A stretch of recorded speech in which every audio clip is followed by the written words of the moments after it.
नमस्कार मित्रांनो, BA तृतीय वर्षातील 6व्या सत्रातील प्राचीन मराठी वाङ्मयाचा इतिहास या अभ्यासपत्रिकेतील संत तुकाराम हा घटक आज आपण अभ्यासणार आहोत. संत नामदेव ज्ञानेश्वरांनी ज्या वारकरी संप्रदायाचा पाया या ठिकाणी रचला, ज्या वारकरी संप्रदायाचा डोलारा पडत्या काळामध्ये संत एकनाथांनी सावरला, अशा वारकरी संप्रदायाला कीर्तीच्या कळसावर पोहोचवण्याचं काम संत तुकारामांनी केलेलं आहे. संत तुकारामांचे जे अभंग आहेत, या संत तुकारामांच्या अभंगांना मराठी माणसाचा वेद संबोधतात. असं म्हणतात की तुका सहज बोले वाणी, त्याचे घरी वेदांत वाहे पाणी. म्हणून काही अभ्यासक तुकारामांच्या गाथेला 5वा वेद असं म्हणतात. आणि या ठिकाणी पहा, संत कवयित्री बहिणाबाईंनी तुकारामांना वारकरी संप्रदायाचा कळस संबोधलेला आहे. संत कवयित्री बहिणाबाई आपल्या एका अभंगामध्ये म्हणते, ज्ञान देवे रचिला पाया, उभारिले देवालया, नामातयाचा किंकर तेणे केला विस्तार, जनी जनार्दनी एकनाथ खांब दिला भागवत, तुका झालासे कळस भजन करा सावकाश. आता पहा, या अभंगामध्ये संत कवयित्री बहिणाबाई तुकारामांना वारकरी संप्रदायाचा कळस संबोधते. आणि आता बहिणाबाई तुकारामांना वारकरी संप्रदायाचा कळस का संबोधते, या प्रश्नाचं उत्तर आपल्याला तुकारामांची गाथा वाचल्यानंतर लक्षात येते. म्हणजे अशा प्रकारे संत तुकारामांनी आपल्या गाथेतून म्हणजे काव्य सौंदर्याचं एक कळसच गाठलेलं आहे असं म्हणायला हरकत नाही. संत तुकारामांच्या या गाथेच्या सामर्थ्याबद्दल किंवा या गाथेतील विचार सौंदर्य, काव्य सौंदर्याबद्दल अनेक अभ्यासकांनी आपली मतं प्रकट केलेली आहेत. गुरुदेव रवींद्रनाथ टागोर यांच्या गीतांजली या ग्रंथाला जेव्हा नोबेल पुरस्कार मिळतो, तेव्हा रवींद्रनाथ टागोरांना विचारलं जातं की तुमच्या समोर आदर्श कुणाचा होता. तेव्हा रवींद्रनाथ टागोरांनी उत्तर दिलं होतं, माझ्या समोर आदर्श आहे संत कबीर आणि संत तुकाराम या 2 भारतीय संतांचा. यातून मित्रांनो संत तुकारामांच्या अभंगाचं महत्त्व आपल्या लक्षात येते. किंवा डॉक्टर बाबासाहेब आंबेडकर मराठी साहित्याबद्दल आपलं मत प्रकट करत असताना एका ठिकाणी ते असं म्हणाले होते की संत ज्ञानेश्वरांची ज्ञानेश्वरी आणि तुकारामांची गाथा बाजूला ठेवून अख्खं मराठी साहित्य अरबी समुद्रात बुडवलं तरी मला फारसं दुःख होणार नाही. म्हणजे पहा, बाबासाहेब आंबेडकर ज्ञानेश्वरीचं काव्य सौंदर्य आणि तुकारामांच्या गाथेचं विचार सौंदर्य आणि भाव सौंदर्य पाहून अशा प्रकारचं मत त्यांनी प्रकट केलं असावं असं या ठिकाणी वाटते. तर अशा प्रकारे मित्रांनो संत तुकारामांचे अभंग म्हणजे काव्य सौंदर्याचा एक उत्तुंग कळस असं म्हणायला हरकत नाही. आणि या ठिकाणी पहा, संत तुकारामांचे हे जे अभंग आहेत ते अभंग अभ्यासण्या अगोदर संत तुकारामांचं चरित्र समजून घेणं हे नितांत गरजेचं आहे. कारण कुठलाही कवी समजून घेण्यासाठी त्याचं चरित्र समजून घेणं हे महत्त्वाचं असते. तर मित्रांनो, संत तुकारामांच्या चरित्राचा जेव्हा विचार करतो, संत तुकारामांची जेव्हा आपण या दृष्टीनं पूर्व परंपरा पाहतो, तर संत तुकारामांच्या घराण्यामध्ये विठ्ठल भक्तीचा वारसा अनेक पिढ्यांपासून चालत आलेला होता. म्हणजे संतत्वाचा वारसा संत तुकारामांच्या घराण्यामध्ये अनेक पिढ्यापासून चालत आलेला होता. कारण ज्ञानेश्वरांचे समकालीन विश्वांबर बाबा हे संत तुकारामांचे 8वे वंशज होते. तर पहा, म्हणजे संत तुकारामांच्या घराण्यामध्ये संतत्वाची परंपरा, विठ्ठल भक्तीची परंपरा ही अनेक पिढ्यांपासून चालू होती. असं म्हणतात पहा की संत तुकारामांच्या शब्दात सांगायचं झालं तर शुद्ध बीजा पोटी फळे रसाळ गोमटी. म्हणजे जसा तुमचा वारसा असतो तसं म्हणजे तशी पुढची वाटचाल असते. आणि त्या दृष्टीनं पाहिलं तर संत तुकारामांचे 8वे वंशज म्हणजे विश्वांबर बाबा होते. म्हणजे अशा प्रकारे अनेक पिढ्यांपासून तुकारामांच्या या घराण्यामध्ये विठ्ठल भक्तीची परंपरा होती. आणि संत तुकारामांचा जन्म इंद्रायणी नदीकाठी देहू येथे इसवी सन 1608 साली झालेला आहे. आता यांच्या जन्माबद्दल अभ्यासकामध्ये वाद आहेत, काही अभ्यासक इसवी सन 1598 असंही सांगतात, पण अनेक अभ्यासकांनी एकमुखानं 1608ला मान्यता दिलेली आहे. तर अशा प्रकारे इंद्रायणी नदीकाठी देहू येथे इसवी सन 1608 साली संत तुकारामांचा जन्म झालेला आहे. संत तुकारामांच्या आईचं नाव होतं कणकाई आणि वडिलांचं नाव होतं बोलोबा आंबिले, किंवा त्यांचं दुसरं एक आडनाव होतं ते म्हणजे मोरे. आज त्यांचे जे पुढील वारसदार आहेत त्यांचं मोरे हे आडनाव या ठिकाणी रूढ असल्याचं पाहायला मिळते. मग त्यामध्ये आदरणीय सदानंद मोरे सर आज आपण पाहतो. तर अशा प्रकारे संत तुकारामांचं पूर्ण नाव तुकाराम बोलोबा आंबिले असं होतं, किंवा मोरे असंही त्यांचं आडनाव होतं. आणि त्याचबरोबर पाहत आता संत तुकारामांची कौटुंबिक पार्श्वभूमी कशी होती, तर संत तुकारामांना 2 भाऊ होते. मोठ्या भावाचं नाव सावजी होतं आणि त्यांच्या लहान भावाचं नाव कानोबा असं होतं. आणि संत तुकारामांचा जन्म एका श्रीमंत सावकाराच्या घरामध्ये झाला होता. पिढ्यानपिढ्यापासून त्यांच्या घराण्यामध्ये महाजनकी होती. तुकाराम त्या गावचे महाजन होते, किंवा त्या गावचे एक मोठे सावकार होते. घरामध्ये खूप मोठं वैभव होतं आणि अशा वैभव संपन्न आणि त्याचबरोबर एक सांस्कृतिक भक्तीचा वारसा लाभलेल्या अशा कुटुंबामध्ये संत तुकारामांचा जन्म झालेला आहे. आणि वयाच्या 14व्या वर्षी रखुमाबाईसोबत संत तुकारामांचा विवाह होतो. आणि त्यानंतर या महाराष्ट्रामध्ये मोठमोठ्या आपत्ती येतात. 1628 ते 1632 पर्यंत महाराष्ट्रामध्ये सलग दुष्काळ पडतो. आणि नुसता दुष्काळ पडत नाही, तर त्या दुष्काळामध्ये रोगराई येतो. या दुष्काळाचं वर्णन थोरला दुष्काळ असं करण्यात आलेलं आहे. या पुणे परिसरामध्ये खूप मोठ्या प्रमाणामध्ये रोगराई येते. रोगराईमध्ये माणसं किड्या मुंग्याप्रमाणे मरतात आणि अनेक लोक अन्न करून मरतात. अनेक परदेशी प्रवाशांनी या भीषण अशा दुष्काळाचं वर्णन अत्यंत दाहक असं केलेलं आहे. तर या ठिकाणी पहा, अन्नाअभावी माणसं अन्न करून मरत होती आणि अनेक माणसं आजाराने तडफडून मरत होती. आणि हे सगळं संत तुकारामांनी पाहिलं. आणि या आपत्तीमध्ये संत तुकारामांची आई वारली, संत तुकारामांचे वडील वारले. तसं पाहिलं तर ते अगोदरच वारले होते थोडंसं. पण या दुष्काळामध्ये, या महामारीमध्ये संत तुकारामांची भाऊजय, संत तुकारामांची पत्नी आणि संत तुकारामांचा मुलगा संतू यांचा मृत्यू झाला. या ठिकाणी पहा, सावजीची पत्नी जी आहे ती पत्नी या दुष्काळामध्ये वारली, या आपत्तीमध्ये वारली. आणि संत तुकारामांची पत्नी रखुमाबाई या दुष्काळामध्ये प्रदीर्घ आजाराने वारली. आणि संत तुकारामांचा छोटासा मुलगा संतू तोही या दुष्काळामध्ये आणि या रोगराईमध्ये वारला. आता सावजीची पत्नी वारल्यामुळं सावजीच्या मनामध्ये विरक्ती आली आणि विरक्त होऊन ते घरदार सोडून निघून गेले. आणि त्यामुळं कुटुंबाची सगळी जबाबदारी संत तुकारामांवर पडली. कमी वयामध्ये कुटुंबाची जबाबदारी पडली. महाजनकी, सावकारकी ह्या सगळ्या गोष्टी सांभाळण्याची जबाबदारी संत तुकारामांवर पडली. आणि आता पत्नी वारल्यामुळं, मुलगा वारल्यामुळं वयाच्या 17व्या वर्षी संत तुकारामांनी आपला दुसरा विवाह जिजाबाई सोबत केला. आणि तिचं दुसरं नाव आहे आवली. पुण्याच्या अप्पासाहेब गुळवेंची ती मुलगी होती. अप्पासाहेब गुळवे नावाचे एक व्यापारी होते, त्यांची मुलगी म्हणजे जिजाबाई. आणि या जिजाबाई सोबत वयाच्या 17व्या वर्षी संत तुकारामांचा दुसरा विवाह होतो. या जिजाबाईबद्दल सांगितलं जाते की तिचा स्वभाव थोडासा कडक होता वगैरे असं. तर या ठिकाणी त्याचं वर्णनही तसे संदर्भ संत तुकारामांच्या गाथेमध्ये सापडतात. संत तुकाराम एका अभंगामध्ये म्हणतात, बरे झाले देवा बाईल कर्कशा, असं वर्णन त्यांनी केलेलं आहे.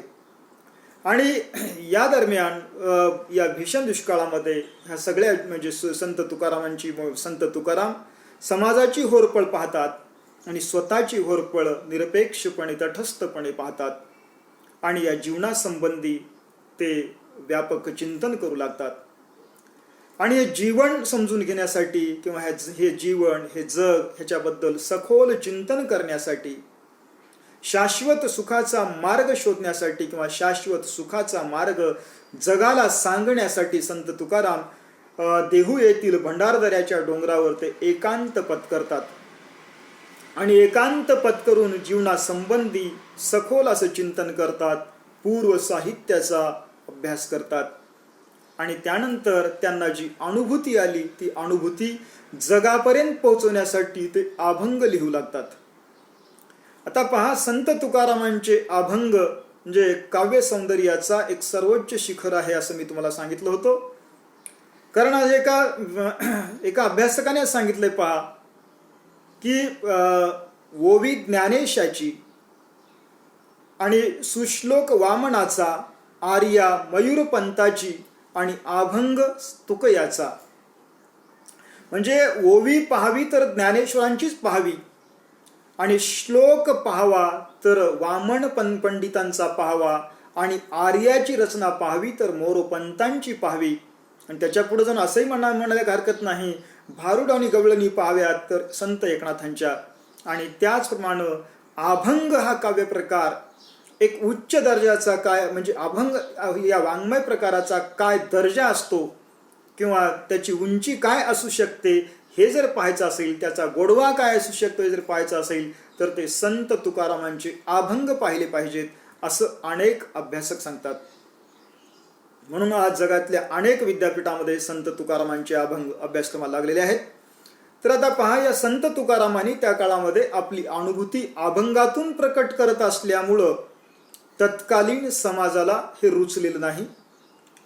कारण ह्याचा अर्थ संत तुकाराम काही पहिले बहुजन संत नव्हते अभंग लिहिणारे. त्याच्या अगोदर चोखामेळांनी अभंग लिहिलेले आहेत, कर्ममेळांनी लिहिलेले आहेत, सावतामाळी, नरहरी सोनार, जनाबाई अशा अनेक संतांनी अभंग लेखन केलेले आहेत. पण भीषण असं वास्तव, समाजातील विसंगती संत तुकारामांनी अत्यंत परखडपणे आपल्या अभंगातून मांडू लागले आणि हे त्या काळातील समाजाला रुचलेलं नाही. म्हणजे समाजातील विसंगती, समाजातील दांभिकता यावर संत तुकारामांनी आपल्या अभंगातून परखड असा प्रहार केला आणि ते त्या काळातील म्हणजे समाजाला रुचलेलं नाही. आणि त्यामुळं प्रस्थापित समाजाकडून संत तुकारामांचा मोठ्या प्रमाणामध्ये छळ झाला होता. त्या काळामध्ये संत तुकारामांच्या छळाचे अनेक संदर्भ त्यांच्या गाथेमध्ये सापडतात. किंवा संत तुकारामांच्या गाथा किंवा संत तुकारामांचे अभंग त्या इंद्रायणीमध्ये बुडवण्यात आलेले होते. पण तुकारामांचे अभंग लोकमनामध्ये घर करून असल्यामुळं अभंग बुडूनही ते अभंग म्हणजे चिरंतनच ठरलेले आहेत. आणि अशा या संत तुकारामांचं निर्वाण इसवी सन 1649 साली झालेलं आहे. म्हणजे केवळ 41 वर्ष संत तुकारामांना आयुष्य लाभलेलं आहे. आणि 41 वर्षाच्या आयुष्यामध्ये संत तुकारामांनी अभंगाच्या रूपानं आपल्यासमोर जो ठेवा ठेवला तो या म्हणजे जोपर्यंत चंद्र सूर्य आहे तोपर्यंत या जगाला म्हणजे उद्धाराची दिशा दाखवणारा असा ठेवा आहे. तर अशा प्रकारे संत तुकारामांची जी गाथा म्हणजे एक चिरंतन विचारधन आणि भावधन आहे असं म्हणायला हरकत नाही. तर आता मित्रांनो, संत तुकारामांची जी गाथा आहे या गाथेमध्ये आज देहू प्रतिष्ठानकडून प्रकाशित केलेली जी गाथा आहे त्या गाथेमध्ये 4583 अभंग आहेत. आता वेगवेगळ्या गाथा आहेत. विष्णुबुवा जोगनी संपादित केलेली गाथा आहे, शंकर वामन दांडेकरांची गाथा आहे, शंकर महाराज कंधारकरांची गाथा आहे, किंवा शासनानं प्रकाशित केलेली गाथा आहे. अशा अनेक प्रकारच्या गाथा आहेत आणि वेगवेगळ्या गाथेमध्ये अभंगाची संख्या वेगवेगळी आढळते. पण आपण म्हणजे आपल्यासमोर ठेवलेली गाथा ती म्हणजे देहू प्रतिष्ठाननं प्रकाशित केलेली एक प्रमाण अशी गाथा. या गाथेमध्ये संत तुकारामांचे 4583 अभंग आहेत आणि काही गाथेमध्ये यापेक्षाही जास्त अभंग आहेत. तर मित्रांनो, हे जे संत तुकारामांची अभंग हे गाथा आहे किंवा संत तुकारामांची जी अभंग गाथा आहे किंवा जे अभंग आहेत त्या अभंगाचे विशेष काय? कारण आपला जो पाठ्यघटक आहे तो आहे संत तुकाराम चरित्र आणि अभंगवाणी. आता संत तुकारामांची जी अभंगवाणी आहे त्या अभंगवाणीचे विशेष नेमके काय आहेत? तर आता पहा, कुठल्याही म्हणजे कवीचं काव्य समजून घेण्यासाठी किंवा कुठल्याही साहित्यिकाचं साहित्य समजून घेण्यासाठी त्या साहित्याची प्रेरणा समजून घेणं गरजेचं आहे. तर या दृष्टीनं जेव्हा आपण संत तुकारामांच्या अभंगाचा विचार करतो तर संत तुकारामांच्या काव्य लेखनामागच्या प्रेरणा काय होत्या किंवा कुणाची प्रेरणा होती? तर पहा, या दृष्टीने जेव्हा आपण शोध घेतो किंवा या दृष्टीने जेव्हा आपण संत तुकारामांच्या गाथेचा विचार करतो तेव्हा या प्रश्नाचं उत्तर आपल्याला गाथेमध्येच सापडते. संत तुकारामांसमोर प्रेरणा ही संत नामदेवांची आहे, कारण अभंग हा छंद मराठीमध्ये रूढ करणारे पहिले संत म्हणजे संत नामदेव आहेत. म्हणून तुकारामांसमोर प्रेरणा थेट संत नामदेवांचीच आहे असं संत तुकाराम सांगतात. म्हणजे नामदेवांनीच आपल्याला अभंग लेखनाची प्रेरणा दिली अशी आख्यायिका संत तुकारामांनी आपल्या गाथेतून सांगितलेली आहे. ते असं म्हणतात, पहा, नामदेवे केले स्वप्ना माझी जागे, सवे पांडुरंगे येऊन या, सांगितले काम करावे कवित्व, वाऊगे निमित्त बोलू नये. आता पहा, या ठिकाणी संत तुकाराम सांगतात की संत नामदेव हे माझ्या स्वप्नात आले आणि त्यांच्या सोबत पांडुरंग होते, पांडुरंगाला सोबत घेऊन ते माझ्या स्वप्नात आले. आता पहा, असं म्हणतात, पहा, जे मणी वसे ते स्वप्नी दिसे. म्हणजे संत तुकारामांना रात्रंदिवस आहोत रात्र पांडुरंगाचा ध्यास लागलेला होता आणि त्यांच्या समोर आदर्श होतं संत नामदेवाचं. म्हणून संत तुकारामांना स्वप्नही तसेच पडत होते. म्हणून ते म्हणतात, पहा, नामदेवे केले स्वप्ना माझी जागे. म्हणजे संत नामदेव पांडुरंगासोबत येऊन मला स्वप्नातून जाग केलं. आणि ते पुढे म्हणतात, पहा, की सांगितले काम, स्वप्नामध्ये मला जागवलं आणि जागून काय केलं, मला एक काम सांगितलं त्यांनी. आणि ते काम कोणतं, तर तू केवळ काव्य लेखन कर. ते म्हणतात, पहा, सांगितले काम करावे कवित्व. म्हणजे त्यांनी एकच काम सांगितलं की तू काय कर, कवित्व कर, म्हणजे कविता कर. आणि वाऊगे निमित्त बोलू नये, विनाकारण काही बोलण्यापेक्षा, विनाकारण बोलून ऊर्जा घालवण्यापेक्षा तुझी ऊर्जा काव्य लेखनासाठी सार्थकी लाव, अशी प्रेरणा संत नामदेवांनी दिली असं संत तुकाराम सांगतात. तर मित्रांनो, संत तुकारामांच्या अभंग लेखनाचे प्रेरणास्थान मराठीतले पहिले अभंगकार हे संत नामदेव आहेत.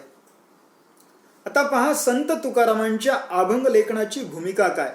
कसं असते पहा, साहित्य समजून घ्यायचं असेल तर साहित्याच्या प्रेरणा जसं समजून घेणं गरजेचं आहे तसं त्या साहित्यिकाची साहित्य लेखनामागची भूमिका समजून घेणं गरजेचं आहे. आणि या दृष्टीनं जर संत तुकारामांच्या गाथेचा विचार केला तर त्या गाथेमध्ये संत तुकाराम आपल्या अभंग लेखनामागची भूमिका स्पष्ट करतात. ते म्हणतात, पहा, की नाही केली अटी मानदंभासाठी. म्हणजे मी जो म्हणजे हा अभंग लेखनाचा अट्टापिट्टा केला तो मला काहीतरी पुरस्कार मिळावा, मला सन्मान मिळावा, सत्कार मिळावा, यासाठी मी अभंग लेखन केलेलं नाही. आज जे आपण पाहतो की म्हणजे पुरस्कारामागे लागलेले कवी लेखक पाहतो तशी कुठलीही म्हणजे भूमिका संत तुकारामांची नव्हती. म्हणजे ह्या सगळ्याच्या पलीकडचे संत तुकाराम होते. म्हणून ते म्हणतात, पहा, नाही केली अटी. म्हणजे मी जो हा अभंग लेखनाचा अट्टापिट्टा केला तो मानदंबासाठी नाही, मान सन्मान पुरस्कार सत्कार ह्या सगळ्या गोष्टीसाठी नाही. किंवा मम्मटचे सांगतात, पहा, काव्य शस्य अर्थकृते व्यवहार विदेश वेत रक्षतय सद्य परनिवृत्तय कांता समित उपदेश विजय. मम्मटांनी सांगितलेले हे सहाही प्रयोजन संत तुकारामांच्या अभंगाला लागू पडत नाहीत. म्हणजे किंवा मराठी काव्यशास्त्रामध्ये जे काही प्रयोजन मांडण्यात आलेले आहेत त्या प्रयोजनाच्या कसोट्या संत तुकारामांच्या अभंगासमोर गळून पडतात किंवा ते लागू पडत नाहीत. म्हणजे ह्या लौकिक ज्या गोष्टी आहेत त्या गोष्टीच्या पलीकडे जाऊन संत तुकाराम म्हणजे आपले अभंग लेखन करतात. ते म्हणतात, पहा, नाही केली अटी मानदंभासाठी. म्हणजे मान सन्मान पुरस्कारासाठी मी अभंग लेखन केलेलं नाही. तर अभंग लेखन त्यांनी कशासाठी केलेलं आहे ते पुढे सांगतात पहा. आम्हा हे कौतुक जगा द्यावी नीत, करावी फजित चुकतीजे. म्हणजे संत तुकारामांची भूमिका ही जागल्याची आहे, समाज उद्धारकाची आहे किंवा प्रबोधनकाराची आहे. तर ते म्हणतात पहा, आम्हा हे कौतुक जगा द्यावी नीत. म्हणजे आम्ही सगळं कशासाठी करतो तर जगाला नीती शिकवण्यासाठी करतो. म्हणजे जगामध्ये नीती मूल्याची प्रतिष्ठापना व्हावी आणि ह्याच्यासाठी आमचा सगळा उठाठेव आहे. हा सगळा आमचा म्हणजे अट्टहास आहे. म्हणून ते म्हणतात पहा, आम्हा हे कौतुक जगा द्यावी नीत. म्हणजे जगामध्ये नीती मूल्याची प्रतिष्ठापना करावी आणि करावे फजित चुकतीचे. आणि समाजामध्ये जे काही चुकतात, लोक चुकीचं वागतात किंवा समाजामध्ये जे दांभिकतेचा बुरखा समोर घेऊन वावरतात, अशा लोकांचा बुरखा फाडण्यासाठी किंवा चुकणाऱ्या लोकांची फजिती करण्यासाठी, चुकीचं वर्तन करणाऱ्या लोकांची फजिती करण्यासाठी आम्ही काव्य लेखन करतो, असं संत तुकाराम सांगतात. किंवा ते दुसऱ्या एका अभंगामध्ये म्हणतात पहा, करणे धर्माचे पालन, करणे पाखांड खंडन. म्हणजे खरा धर्म लोकांसमोर ठेवण्यासाठी आपण अभंग लेखन करतो आणि समाजामध्ये जे पाखंड आहे त्याचं खंडन करण्यासाठी आपण अभंग लेखन करतो. म्हणजे अशा प्रकारे सत्य, न्याय, नीती आणि धर्माची प्रतिष्ठापना करणं हे संत तुकारामांच्या अभंग लेखनामागची भूमिका आहे. आता पहा, संत तुकारामांनी जे काव्यलेखन केलेलं आहे, एवढं उच्च दर्जाचं काव्य त्यांनी निर्माण केलेलं आहे, नेमकं त्यांचं कवितेबद्दलचा दृष्टिकोन काय आहे, काव्याबद्दलचा दृष्टिकोन काय आहे तेही समजून घेणं गरजेचं आहे. संत तुकारामांनी जे काव्यलेखन केलेलं आहे, या काव्याकडे संत तुकाराम कोणत्या नजरेतून पाहतात किंवा कवितेबद्दल संत तुकारामांचं चिंतन काय आहे. केवळ अक्षराला अक्षर जोडणं म्हणजे कविता करणं नाही, अशी संत तुकारामांची स्पष्ट भूमिका आहे. आज जे आपण पाहतो पहा, अनेक कवी म्हणतात की कवी थोडे कवडे फार, किंवा कवितेचं पीक आज उदंड येत आहे पण काव्य मात्र हरवलेलं आहे, असं अनेक समीक्षक आज म्हणतात. तर या ठिकाणी पहा, संत तुकारामांची भूमिका ती अशीच होती. संत तुकाराम म्हणतात, केवळ शब्दाला शब्द जोडणं म्हणजे कविता नाही, किंवा अक्षराला अक्षर जोडत बसणं म्हणजे कविता नाही. या संदर्भात संत तुकाराम आपल्या एका अभंगामध्ये म्हणतात पहा, काय कवित्वाची घालून या रूढी, करू जोडाजोडी अक्षराची. काय तुम्ही लोकांसमोर आदर्श ठेवणार आहात? केवळ अक्षराला अक्षर जोडणं म्हणजे कविता करणं आहे का, असा सवाल संत तुकाराम उपस्थित करतात. कविता कशी असली पाहिजे तर कविता ही उत्स्फूर्त असली पाहिजे. विलियम वर्ड्सवर्थची जी व्याख्या आहे, स्पॉन्टिन्युअस ओव्हरफ्लो पॉवरफुल फिलिंग, म्हणजे उचमळून येणाऱ्या भावनेचा उत्स्फूर्त आविष्कार म्हणजे काव्य, असं जे पाश्चात्य समीक्षक आज सांगतात, तो विचार संत तुकारामांनी 17व्या शतकातच आपल्या अभंगातून सांगितलेला आहे. ते म्हणतात की अंतरीचे धावे स्वभावे बाहेरी. म्हणजे कविता कशी असली पाहिजे, कविता ही उत्स्फूर्त असली पाहिजे, जाडजुगाड केलेली कविता नसावी. कविता म्हणजे केवळ शब्दांची जोड नाही किंवा अक्षरांचा जुगाड नाही. तर या ठिकाणी पहा, अंतरीचे धावे स्वभावे बाहेरी. म्हणजे जे अंतरीचे धावे आहे, जे आत आहे ते शब्दातून प्रकटलं पाहिजे. म्हणजे आपल्या अनुभूतीशी प्रामाणिक राहून कवीनं काव्यलेखन केलं पाहिजे, ही तुकारामांची भूमिका आहे. अंतरीचे धावे स्वभावे बाहेरी, धरिताही परी आवरेना. म्हणजे कविता अशा प्रकारे उत्स्फूर्त असली पाहिजे, कविता ही आतून स्फुरली पाहिजे, ही संत तुकारामांची भूमिका होती. आणि कवितेला अनुभूतीचा आधार असला पाहिजे, केवळ पोकळ कल्पनाविलास म्हणजे काव्य नाही, अशी तुकारामांची सडेतोड भूमिका आहे. आज जे आपण पाहतो केवळ पोकळ कल्पनाविलास किंवा शब्दबंबाळ कवितेचं उदंड पीक आज आलेलं आपण पाहतो. पण तुकाराम या ठिकाणी सांगतात पहा की अनुभव आले अंगा ते या जगात देत असे. संत तुकारामांचे अभंग म्हणजे त्यांच्या अनुभूतीचे सहज बोल आहेत. म्हणजे केवळ पोकळ कल्पनाविलास नाही, तर जे काही जे त्यांनी अनुभवलं, पाहिलं, तेच त्यांनी आपल्या अभंगातून सहजपणे मांडलेलं आहे. म्हणून ते म्हणतात पहा, अनुभव आले जग अंगा ते या जगा देत असे. म्हणजे मला जी काही अनुभूती आली ती अनुभूती मी आपल्या अभंगातून जगाला देत आहे. आणि पुढे ते म्हणतात पहा, नवती हात तुके बोल मूळ ओल अंतरीची. मनाचं मी काही सांगत नाही किंवा काहीतरी शब्द म्हणजे शब्दाला शब्द जोडून मी कविता करत नाही, तर माझ्या कवितेला अंतरीची ओल आहे, म्हणजे अनुभूतीचा आविष्कार म्हणजे माझं काव्य आहे, असं संत तुकाराम सांगतात. आणि पहा, संत तुकारामांनी एवढ्या उच्च कोटीचं काव्य लिहिलं, पण त्या कवितेचं श्रेय जे आहे ते अत्यंत तटस्थपणे ते परमेश्वराकडे देतात. किंवा आपल्या कवितेचं काव्यलेखनाचं श्रेय समर्पण भावानं ते परमेश्वराकडे त्याचं श्रेय देतात. संत तुकाराम आपल्या कवितेचं श्रेय परमेश्वराकडे देत असताना ते म्हणतात पहा की करीतो कवित्व म्हणाल हे कोणी, नवे माझी वाणी पदरीची, माझी युक्तीचा नवे हा प्रकार, मज विश्वांबर वदवितो. आता पहा, या अभंगामध्ये संत तुकाराम सांगतात की मी कविता करतो असं कोणी म्हणत असतील तर तसं तो त्यांचा गैरसमज आहे. कविता मी करत नाही. करीतो कवित्व म्हणाल हे कोणी, नवे माझी वाणी पदरीची, जे काही करतो ते माझ्या पदरचं नाही. मज विश्वांभर वदवितो, म्हणजे माझ्याकडून परमेश्वर वधून घेतो किंवा कविता करून घेतो. आणि मज विश्वांभर वदवितो असं ते या ठिकाणी म्हणतात पहा. किंवा ते पुढे म्हणतात पहा, माझ्या युक्तीचा नव्हे हा प्रकार, म्हणजे हा माझ्या युक्तीचा प्रकार नाही, असंही संत तुकाराम सांगतात. आणि किंवा आपली कविता म्हणजे काही असं पोपटपंची नाही, असंही संत तुकारामांनी आपल्या अभंगातून सांगितलेलं आहे.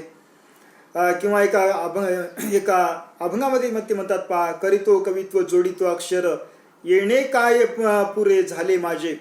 केवळ अक्षराला अक्षर जोडणं म्हणजे कविता नाही, तर ती कविता आतून स्फुरली पाहिजे. केवळ पाठ करून काहीतरी करणं किंवा दुसऱ्यांच्या कवितेमध्ये काहीतरी फेरबदल करून कविता छापणं म्हणजे काव्यलेखन नाही, असंही संत तुकाराम म्हणतात पहा.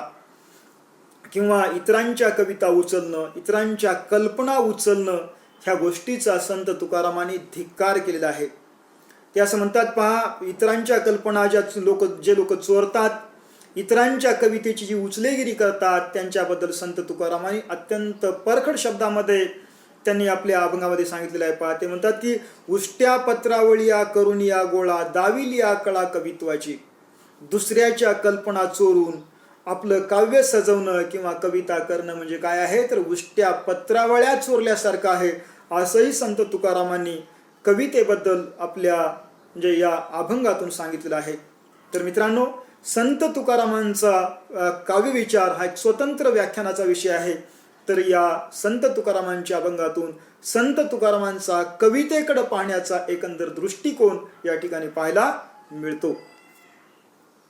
आता तुकारामांचा शब्दविचार काय आहे, कारण असं म्हणतात पहा की शब्द हे साहित्याचं माध्यम आहे किंवा साहित्याचं भांडवल म्हणजे शब्द आहे. कारण कुठलंही साहित्य हे शब्दांच्या माध्यमातून प्रकट होत असते. म्हणून एक संस्कृत समीक्षक म्हणतात पहा, शब्दार्थव सहितव काव्यम. किंवा एका समीक्षकाने मीमांसकाने म्हटलेलं आहे, ननु शब्दार्थव काव्यम. किंवा इंग्रजी याच्यामध्येही उत्तम शब्दाची उत्तम रचना म्हणजे काव्य, असं एका इंग्रजी अभ्यासकाने आपली व्याख्या केलेली आहे.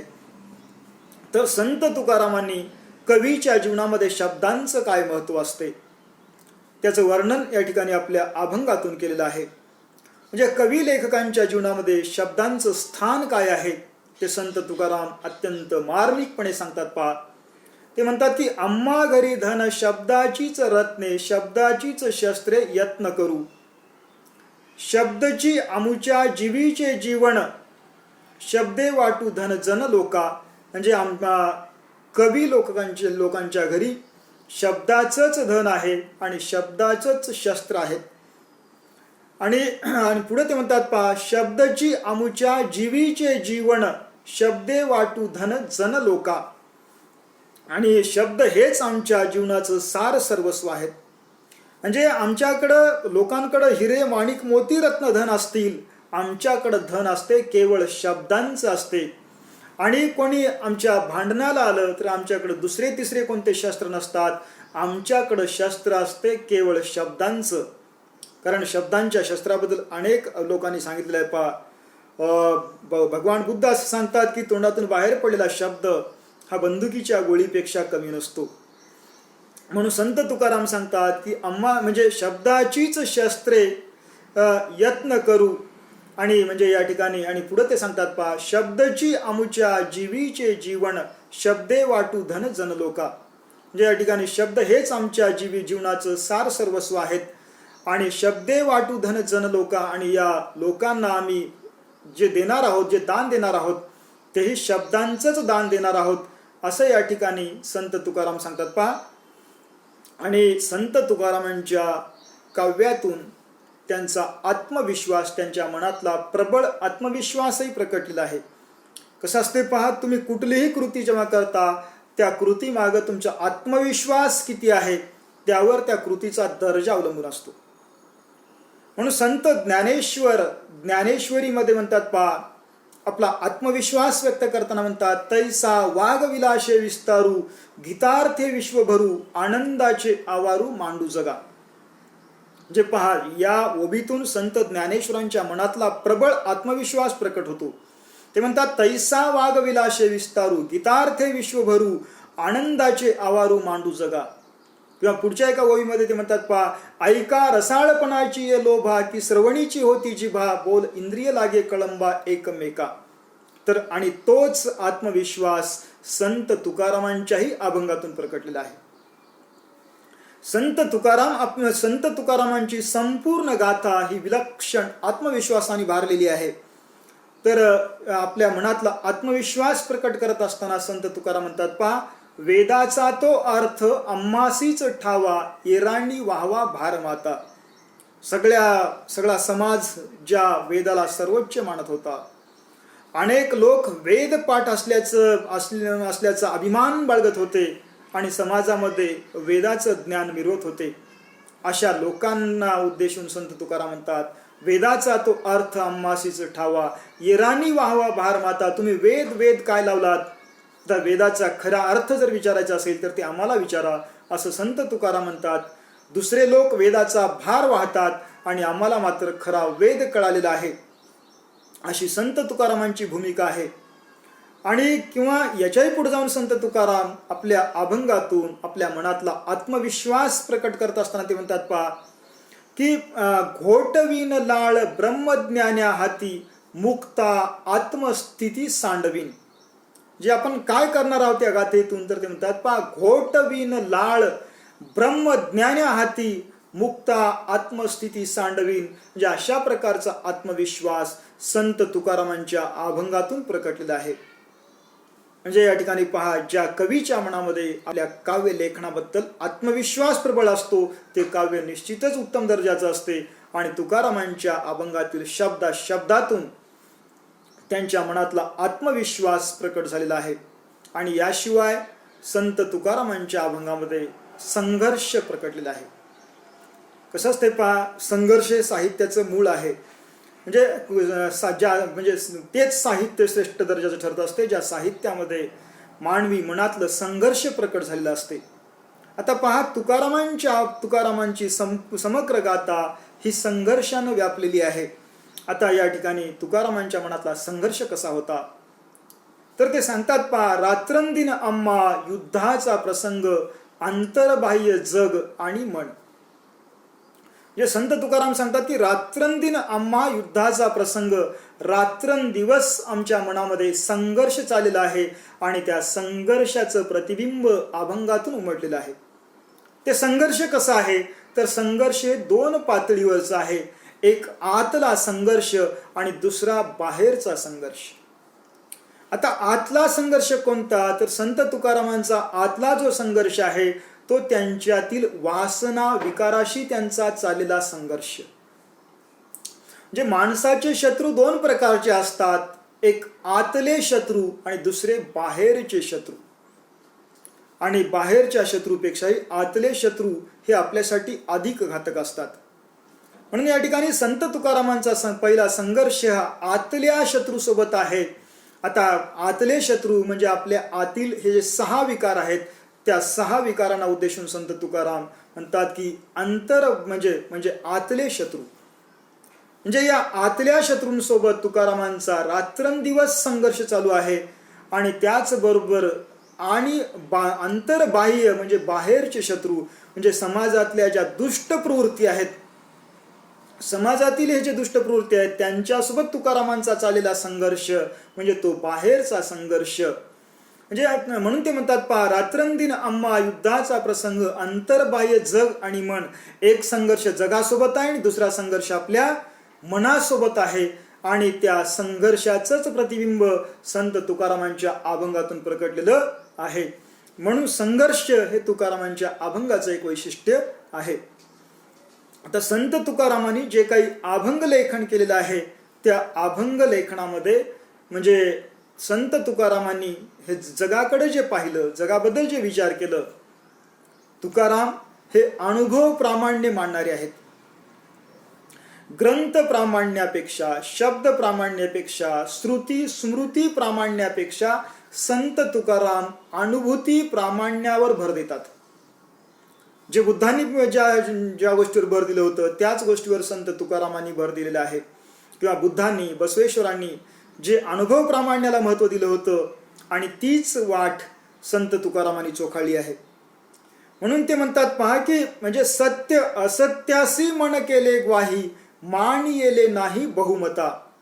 म्हणजे बुद्धांनी जे सांगितलं अतदीपो भव, किंवा बसवेश्वरांनी जे सांगितलं अरिवे गुरु म्हणजे अनुभव हेच गुरु.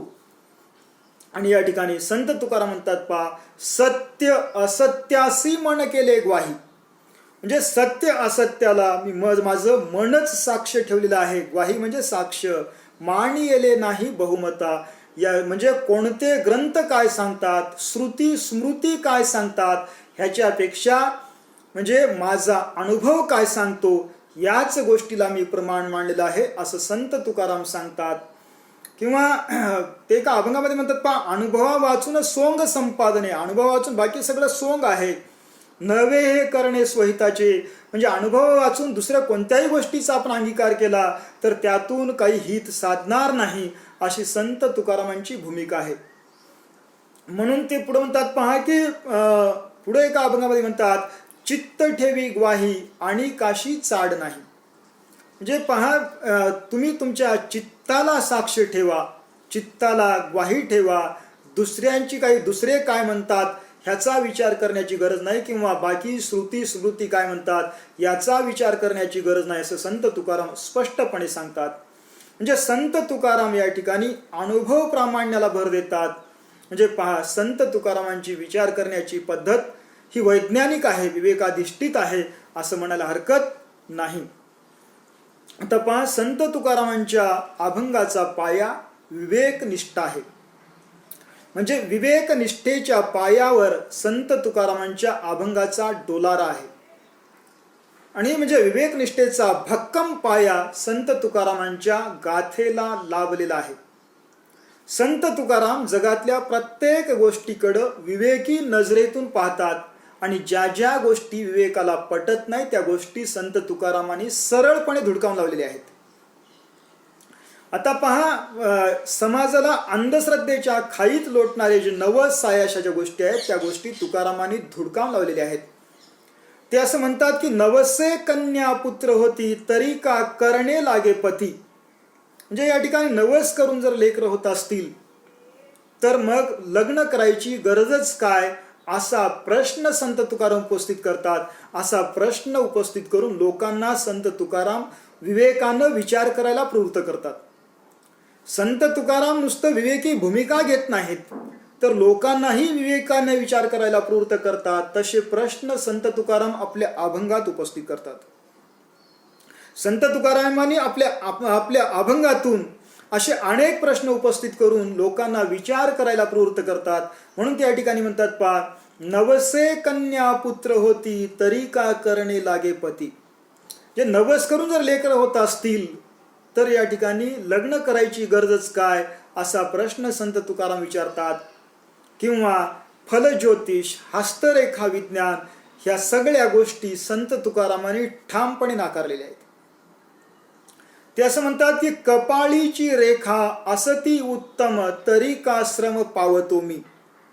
म्हणजे जर माझ्या कपाळावर जर माझं भविष्य चांगलं लिहिलेलं असेल तर मला परिश्रम करायची गरज काय किंवा मला कष्ट करायची गरज काय, असाही प्रश्न संत तुकाराम उपस्थित करतात. म्हणजे माणसाचं भविष्य तळ हातावर लिहिलेलं नसते, अशी तुकारामांची भूमिका आहे. म्हणजे अशा विवेकी भूमिकेतून ते पाहतात. त्याचबरोबर मुहूर्त पाहण्याची संकल्पना जी आहे, वेळ शुभ मानणं अशुभ मानणं, याही गोष्टी तुकारामाने धिक्कारलेल्या आहेत. ते एका अभंगामध्ये म्हणतात पहा, मडे झाकुनिया करीती पेरणी कुणबियाची वाणी लवल आहे, ऐसे वाकरी स्वहित आपुले जयासी फावले नरदेह. म्हणजे मुहूर्त पाहण्यामध्ये वेळ घालवण्यापेक्षा एखादा शेतकरी ज्याप्रमाणे पेरणी करत असताना माणूस घरामध्ये मेला तरी त्याचं प्रेत झाकून ठेवतो, अगोदर पेरणी करतो, तो मुहूर्त पाहत नाही तिथं. आणि त्याच भूमिकेतून माणसानं जीवनातील प्रत्येक क्षणाचा उपयोग आपल्या ध्येयाच्या सिद्धीसाठी केला पाहिजे. म्हणून ते म्हणतात पहा, म्हणजे ऐसे बाकरी स्वहित आपुले, त्या कुणब्यासारखं माणसानं प्रत्येक क्षणाचा जीवनातला उपयोग केला पाहिजे. जयासी फावले नरदेह, असं संत तुकाराम सांगतात. आणि त्याचबरोबर ज्योतिषशास्त्र, फलज्योतिष या गोष्टी तुकारामांना अजिबात मान्य नाहीत. त्याची निरर्थकता स्पष्ट करत असताना संत तुकाराम आपल्या एका अभंगामध्ये म्हणतात पहा, तुका म्हणे आम्ही विधीचे जणिते, स्वयंभू आईते केले नवे. आम्ही भविष्य लिहिणाऱ्या ब्रह्मदेवाचेही बाप आहोत, म्हणून आम्हाला कुठलं भविष्याची गरज पडणार नाही किंवा कुठल्या भविष्यावर आमचा विश्वास नाही, असं संत तुकाराम सांगतात. किंवा भविष्य सांगणाऱ्या लोकांचा आम्हाला कंटाळा आहे, त्या भविष्य सांगणाऱ्या लोकांचं तोंडही पाहू नये, असंही संत तुकाराम आपल्या अभंगातून सांगितलेलं आहे. आणि त्याचप्रमाणे पहा, संत तुकारामांचा परमेश्वर आणि संत विषयक दृष्टिकोन जो आहे तो अत्यंत विवेकी आहे. संत तुकाराम परमेश्वराकडेही विवेकी नजरेतून पाहतात. केवळ श्रद्धेनं परमेश्वराकडे पाहण्यापेक्षा ते विवेकानं परमेश्वराकडे पाहतात. म्हणजे त्यांच्या मनामध्ये परमेश्वराबद्दल भक्ती आहे, पण त्या भक्तीला विवेकाचं अधिष्ठान आहे. म्हणून संत तुकारामांची भूमिका अशी आहे पहा, देव हा कुठल्याही धातू, दगड, लाकडाच्या मूर्तीमध्ये देव नाही किंवा कुठल्याही तीर्थक्षेत्रीच्या पाण्यामध्ये देव नाही, तर देव हा माणसाच्या अंतरंगात आहे. म्हणजे माणसाच्या अंतरंगामध्ये जो चांगुलपणा आहे, तो चांगुलपणा म्हणजे देवत्व आहे आणि तोच माणूस देव आहे, असं संत तुकाराम सांगतात. म्हणून ते आपल्या एका अभंगामध्ये म्हणतात पहा, तीर्थी धोंडा पाणी देव रोकडा सज्जनी. म्हणजे या ठिकाणी पहा, ते सांगतात की देव कुठं आहे, तर तीर्थक्षेत्री देव नाही. तीर्थक्षेत्री केवळ एक मंदिरामध्ये एक धोंडा आहे आणि बाहेर कुंडामध्ये पाणी आहे, ह्याच्या पलीकडं काही नाही. तीर्थी धोंडा पाणी देव रोकडा सज्जनी. आणि देव आहे कुठं, तर ते पुढे सांगतात पहा, देव कुठं आहे, तर रोकडा सज्जनी, सज्जन माणसाच्या हृदयामध्ये देव आहे. म्हणून तुम्ही सज्जन माणसाच्या सानिध्यात जा. म्हणजे तीर्थयात्रा करण्यापेक्षा, मंदिर मठानं फिरत बसण्यापेक्षा तुम्ही सज्जन माणसाच्या सहवासात जा, त्यांचे सद्गुण आत्मसात करा. म्हणून ते म्हणतात, पुढे म्हणतात पहा, मिळालिया संत संग समर्पिजे भले अंग. म्हणजे संतांची संगत लाभल्यानंतर त्यांना शरण जा, त्यांच्या सानिध्यात राहा, असं संत तुकाराम सांगतात. म्हणजे पहा, संत तुकाराम देव हा संतांच्या हृदयात पाहतात. आणि आपल्याकडे अशा ज्या सनातन देवाविषयीच्या धारणा आहेत पहा, जगातील सगळ्या प्रकारच्या अंधश्रद्धेचं, कर्मकांडाचं मूळ आहे देव ही संकल्पना. जगातील सगळ्या प्रकारचे व्रतवैकल्य, सगळ्या प्रकारची अंधश्रद्धा, कर्मकांड देव या संकल्पनेभोवतीच फिरतात. म्हणून संत तुकाराम परमेश्वराकडं, देवाकडं एका विवेकी नजरेनं पाहण्याची दृष्टी देतात. आता असं आपल्याकडे म्हणतात पहा की प्रत्येक कुंभमेळ्याला त्या ठिकाणी देव येत असतो. म्हणजे एरवी काय तिथे चोर राहतात का, असा प्रश्न अनेक अभ्यासक उपस्थित करतात. आणि या ठिकाणी संत तुकाराम कुंभमेळ्याला देव येतो ही धारणा धुडकावून लावतात. आणि त्याबद्दल ते आपल्या एका अभंगामध्ये म्हणतात पहा, आली सिंहस्थ पर्वणी नाव्या भटा झाली धनी, आंतरी पापाच्या कोडी वरी बोडी डोई दाडी. म्हणजे केवळ सिंहस्थ पर्वणीमध्ये देव येत नाही किंवा सिंहस्थ पर्वणीला जाऊन देव भेटत नाही, तर होतो काय, सिंहस्थ पर्वणीमुळं केवळ न्हावी श्रीमंत होतात तिथं केस काढून, आणि कर्मकांड करून पुरोहित श्रीमंत होतात. हा पोटामध्ये पाप ठेवून वरून केस काढून फायदा नाही, किंवा गंगेमध्ये डुबकी मारून फायदा नाही, असं संत तुकाराम सांगतात. किंवा दुसऱ्या एका अभंगामध्ये म्हणतात पहा, जाओन या तीर्था काय तुवा केले चर्म प्रक्षाळिले वरीवरी. म्हणजे तीर्थयात्रा करून तू काय मिळवलास, तर केवळ वरून वरून तुझी कातडी धुतलास, पण मनातलं पाप मात्र गेलं नाही. जोपर्यंत मनातलं पाप जात नाही तोपर्यंत आपल्या आतला देव दिसत नाही, असं संत तुकाराम सांगतात. आणि त्याच्यासाठी संतांच्या संगतीमध्ये गेलं पाहिजे. पण संत कोण, त्याची व्याख्या संत तुकाराम करतात पहा. संत कुणाला म्हणावं, कारण संतांचं महत्व तर संत तुकाराम सांगतात, पण संत कुणाला म्हणावं हे संत तुकाराम आपल्या अभंगामध्ये सांगतात पहा. ते म्हणतात की जे का रंजले गांजले त्यासी म्हणे जो आपुले, तोची साधू ओळखावा देव तेथेची जाणावा. आता पहा, हा अभंग म्हणजे संत तुकारामाने देव आणि संतांची केलेली व्याख्या आहे. अत्यंत सोप्या शब्दामध्ये संत तुकारामांनी संत कुणाला म्हणावे सांगितलेलं आहे. जे का रंजले गांजले म्हणजे समाजामध्ये विषय वासनेमध्ये रंजलेले, दारिद्र्यानं गांजलेले जे लोक आहेत, त्या लोकांना जो आपलं म्हणतो, जवळ करतो, तो म्हणजे संत आहे. म्हणून ते पुढे म्हणतात, तोची साधू ओळखावा, देव साधू त्यालाच म्हणावं, आणि देव तेथेची जाणावा. देव मंदिरात नाही, तर रंजल्या गांजलेल्या लोकांना जो जवळ करतो, त्यांची सेवा करतो, तो माणूस म्हणजे देव असतो. देव इतरत्र शोधण्याची गरज नाही, असं या ठिकाणी संत तुकाराम सांगतात. या दृष्टीने जर विचार केलं तर समाजाच्या उद्धारासाठी जे जे जगले, जे जे झिजले, ते सगळे संत ठरतात. किंवा तुकारामच आपल्या एका अभंगामध्ये म्हणतात, जगाच्या कल्याणा संताच्या विभूती देह कष्टविती परोपकारे. म्हणजे जगाच्या कल्याणासाठी जो झिजतो म्हणजे तो म्हणजे देव असतो, तो म्हणजे संत असतो, असं या ठिकाणी संत तुकारामांनी सांगितलेलं आहे. आणि या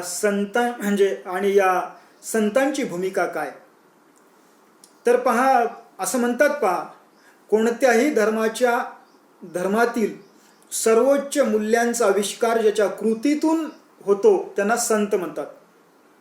मग ख्रिश्चन धर्मातील सर्वोच्च जे मूल्य आहेत त्या मूल्याचा आविष्कार ज्या फादरच्या कृतीतून होतो त्यांना ते संत संबोधतात. आणि ह्याच गोष्टी सगळ्या धर्मामध्ये लागू पडतात. म्हणजे त्या त्या धर्मातील सर्वोच्च मूल्याचा आविष्कार ज्यांच्या कृतीतून घडतो, ज्यांनी आपल्या कृतीतून धर्मातील मूल्याचं प्रात्यक्षिक जगासमोर ठेवतात, त्यांना संत असं म्हणतात. संताचं उत्तरदायित्व काय, धर्मातील सर्वोच्च मूल्याचं प्रात्यक्षिक जगाला दाखवणं हे संतांचं उत्तरदायित्व असते. केवळ भगवे कपडे घालले म्हणून संत होत नाही, जठा वाढवल्या म्हणून संत होत नाही. तुकारामांचा एक अभंगच आहे पहा, भगवे तरी श्वान सहज वेश त्याचा तेथे अनुभवाचा काय पंत, वाढवूनी जटा फिरे दाही दिशा तरी जंबू वेशा सहज स्थिती. म्हणजे कोरोनी या भूमीमध्ये करीती वास तरी उंदरास काय वाणी. म्हणजे ह्या अभंगामध्ये संत तुकाराम केवळ संतत्व हा बहिरंगाचा गुण नसून संतत्व हा अंतरंगाचा गुण आहे. संतत्व हे बहिरंगावर अवलंबून असून संतत्व हे अंतरंगातील सद्गुणावर अवलंबून असते, असं संत तुकाराम या ठिकाणी सांगतात. म्हणून ते म्हणतात पहा की संतांची भूमिका काय, ते का आपल्या अभंगामध्ये सांगतात पहा. अर्भकाचे साठी पंते हाती धरिली पाटी. म्हणजे संत कसे असतात, तर एखाद्या लेकराला शिकवण्यासाठी पंत काय करतात, तर हातामध्ये पाटी घेऊन ते पेन्सिल घेऊन ते लिहितात. म्हणजे ते मुलाला लिहायला लावतात पण त्याचा हात धरून आपण लिहितात. आणि तसं संत जगामध्ये सर्वोच्च मूल्याचा आविष्कार आपल्या कृतीतून जे करतात त्यांनाच तुकाराम संत असं संबोधतात. आणि संत तुकारामांना असं म्हणायचं आहे, देव आणि संत हे वेगळे नाहीत. ते आपल्या एका अभंगामध्ये म्हणतात पहा, देव ते संत, संत ते देव, निमित्त त्या प्रतिमा वेगळाल्या. म्हणजे देव आणि संत हे वेगळे नसून एकच आहेत, केवळ निमित्त मात्र त्या प्रतिमा वेगळ्या आहेत, असं या ठिकाणी संत तुकाराम सांगतात. आणि संत तुकारामांना देवापेक्षाही संत हे महत्त्वाचे वाटतात. म्हणून ते आपल्या एका अभंगामध्ये म्हणतात पहा, देव सारावे परते संत पूजावे आरते. म्हणजे एक प्रसंग एखाद्या वेळी म्हणजे देवाला बाजूला सारावं पण संतांचा सन्मान करावा, संतांचा सहवास घ्यावा असं या ठिकाणी संत तुकाराम सांगतात. किंवा संतांची पूजा करावी असं सांगतात. किंवा एका अभंगामध्ये म्हणतात पहा, संताचा अतिक्रम देवपूजा अधर्म असंही ते म्हणतात. म्हणजे देवाची पूजा करण्यापेक्षा संतांची संगती केली पाहिजे या गोष्टीवर संत तुकाराम भर देतात. कारण केवळ दगडाच्या देवाची पूजा करून काहीही मिळत नाही, पण ज्यांच्या कृतीतून सद्गुणाचा आविष्कार होतो, ज्यांच्या कृतीतून धर्मातील मूल्यांचा आविष्कार होतो, त्यांच्या जर सहवासात गेलं तर त्यांच्या मनातला आदर्श, त्यांचे संस्कार आपल्या मनामध्ये रुजतील आणि आपलाही उत्कर्ष होईल, अशी तुकारामांची भूमिका आहे. संत तुकाराम म्हणजे या ठिकाणी देवापेक्षा संतांची पूजा करायला सांगतात. पण ती पूजा कशी? पूजा म्हणजे केवळ त्यांचे पाय धुणं म्हणजे संतांची पूजा नाही, तर शुद्धचर्या ह्याची संतांचे पूजन, लागताची धन नाही वित्त. म्हणजे संतांचे पाय धुणं, संतांची आरती करणं, संतांच्या गळ्यामध्ये हार घालणं म्हणजे संतांची पूजा नाही. ही पहा संत तुकारामांची भूमिका किती विवेकी आहे. ते म्हणतात की आपलं आचरण शुद्ध ठेवणं म्हणजेच संतांची पूजा आहे. संतांची पूजा करण्यासाठी कुठलीही संपत्ती लागत नाही, आणि ज्या संतांची पूजा करण्यासाठी संपत्ती लागते तो संतच नाही, अशी तुकारामांची भूमिका आहे. म्हणून ते म्हणतात पहा, शुद्धचर्या ह्याची संतांचे पूजन, लागताची धन नाही वित्त. म्हणजे या ठिकाणी धन लागत नाही, वित्त लागत नाही. म्हणजे संतांची पूजा करण्यासाठी पैसा लागत नाही, संतांना पैसा द्यावा लागत नाही, असंही संत तुकाराम सांगतात. म्हणून संतांना पैसा देऊ नये ही तुकारामांची भूमिका आहे.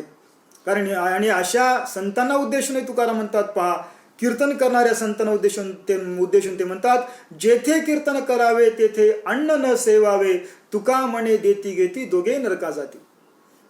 म्हणजे संतांनी कीर्तन करताना काही म्हणजे दंडक पाळलं पाहिजे. ते म्हणजे असं आहे की ज्या ठिकाणी आपण कीर्तन करतो त्या ठिकाणी आपण अन्न देखील सेवन करू नये, किंवा घोड्यासाठी दानापाणी मागू नये. निरपेक्ष वृत्तीने केलेली सेवा म्हणजे कीर्तन आहे, असं संत तुकाराम कीर्तनाबद्दलही सांगतात. आणि पुढे ते म्हणतात पहा, देव निराळा अलिप्त विटाळा तुका म्हणे. आता आपल्याकडं विटाळाची जी संकल्पना आहे ह्या सगळ्याच्या पलीकडचा देव आहे असं ते सांगतात.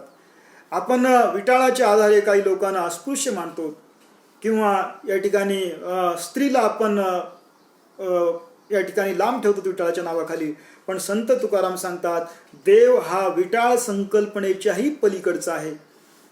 म्हणून ते म्हणतात पहा, देव निराळा अलिप्त विटाळा तुका म्हणे. आणि ते पुढे म्हणतात पहा, काय बा करीशी सोवळे ओवळे मन नाही निर्मळ वावगेच. हे देवाशी निगडीत ज्या सोवळ्या ओवळ्याच्या संकल्पना आहेत, देव हा सोवळ्या ओवळ्याच्या पलीकडचा आहे. आणि सोवळ्या ओवळ्यापेक्षा आपलं अंतरंग निर्मळ असलं पाहिजे. आपलं अंतरंग निर्मळ असल्यानंतर आपल्या हृदयातच आपल्याला देव भेटतो. म्हणून देव शोधण्यासाठी कुठंही भटकण्याची गरज नाही, सोवळं पाळण्याची गरज नाही. बाहेरचं सोवळं पाळण्यापेक्षा आपल्या आतलं जे ओवळं आहे ते बाहेर काढलं पाहिजे, अंतरंग शुद्ध केलं पाहिजे. मग आपल्या शुद्ध अंतरंगातच देव आपल्यातच दिसतो, असं या ठिकाणी संत तुकाराम सांगतात. म्हणजे आपल्यामध्ये जे शिवत्व दडलेलं आहे ते शिवत्व म्हणजेच देव आहे, देवत्व आहे, किंवा याच ठिकाणी देवत्वाचं दर्शन आपल्याला घडते, असं संत तुकाराम या ठिकाणी सांगतात. तर अशा प्रकारे मित्रांनो, संत तुकाराम परमेश्वर आणि संत विषयक अत्यंत विवेकी दृष्टी समाजाला दिलेली आहे. आज संत तुकारामांनी 17व्या शतकात लिहिलेली अभंग 21व्या शतकातील माणसालाही विवेकी दृष्टी या ठिकाणी देतात. एक विवेक काय असतो, विवेकानं जगाकडे कसं पाहिलं पाहिजे या संबंधीची दृष्टी संत तुकारामांच्या या अभंगातून सापडते. तर या ठिकाणी मित्रांनो आपण थांबूत आणि यानंतरचा भाग आपण पुढच्या व्हिडिओमध्ये पाहूत. तर मित्रांनो या ठिकाणी आपण थांबणार आहोत. धन्यवाद.